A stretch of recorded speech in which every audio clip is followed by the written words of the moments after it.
Assalamualaikum warahmatullahi wabarakatuh. Perkenalkan, nama saya Naila Nusiliana Erkustia Putri dengan NIM 16092420 Prodi S1 Keperawatan, Fakultas Ilmu Keperawatan dan Kesehatan, kelas reguler C. Kepada yang terhormat Bapak Fakih Sultan SSMA selaku dosen pengampu mata kuliah Bahasa Indonesia. Di sini saya akan menjelaskan tentang peran bahasa Indonesia dalam kehidupan sosial dan bernegara.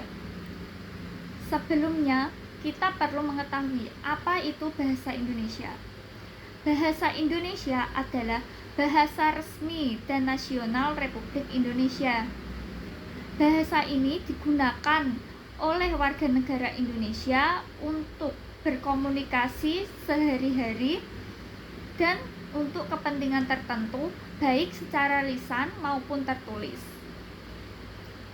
Bahasa Indonesia diresmikan sebagai bahasa nasional setelah proklamasi kemerdekaan Republik Indonesia, yaitu tepatnya pada tanggal 18 Agustus 1945. Ketetapannya dituangkan dalam Undang-Undang Dasar 1945 Pasal 36.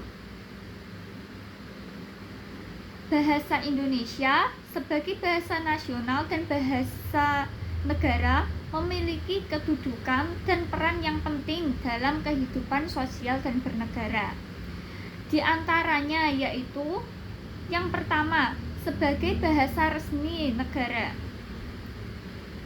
Bahasa Indonesia menjadi bahasa resmi yang digunakan selama 54 sejak ditetapkan dalam pasal 36 UUD 1945 pada tanggal 18 Agustus 1945. Hal ini ditandai dengan pembacaan teks proklamasi oleh Insinyur Soekarno dan Drs Muhammad Hatta yang membuat fase awal bahasa Indonesia sebagai bahasa pemersatu menjadi bahasa resmi negara. Adapun pergantian ejaan dari ejaan Van Opposition dari masa jajahan Belanda menjadi ejaan Suwandi karena dianggap lebih menunjukkan rasa nasionalisme yang tinggi. Lalu yang kedua, sebagai bahasa internasional.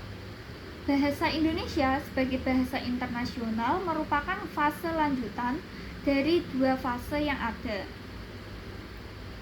Hal ini telah dicantumkan dan telah dirancang dan dilakukan terbukti dengan adanya Kongres Internasional ke-9 Bahasa Indonesia yang mengambil tempat di Jakarta pada tanggal 28 Oktober hingga 1 November 2018. Undang-Undang Nomor 24 Tahun 2009 tentang bendera, bahasa, dan lambang negara serta lagu kebangsaan juga ikut mendukung bahasa Indonesia menjadi bahasa internasional. Khususnya pada pasal 44 ayat 1. Salah satu bukti dari tindak lanjut untuk fase ini adalah adanya tenaga dan buku-buku bahasa Indonesia bagi penutur asing. Lalu yang ketiga, sebagai pemersatu bangsa. Bahasa Indonesia menyatukan berbagai kelompok etnis, baik budaya, agama, ras, suku, dan bahasa di Indonesia menjadi satu kesatuan bangsa. Lalu yang keempat adalah sebagai identitas nasional.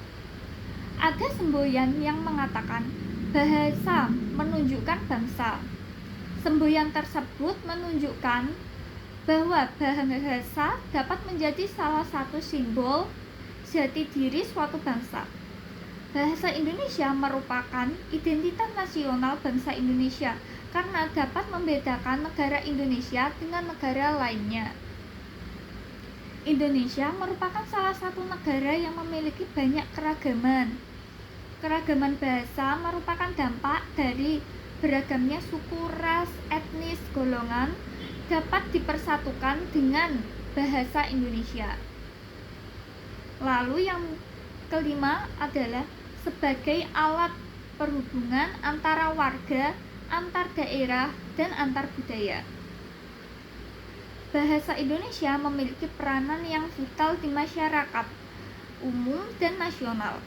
Berkat adanya bahasa Indonesia, masyarakat dapat berhubungan antara satu dengan yang lainnya dengan sedemikian rupa, sehingga kesalahpahaman sebagai akibat perbedaan latar belakang sosial budaya dan bahasa tidak perlu lagi dikhawatirkan. Masyarakat dapat bepergian ke seluruh wilayah Indonesia dengan hanya memanfaatkan bahasa Indonesia sebagai satu-satunya alat komunikasi. Baik, itu saja yang dapat saya sampaikan. Mohon maaf apabila ada salah kata. Sekian dari saya. Wassalamualaikum warahmatullahi wabarakatuh.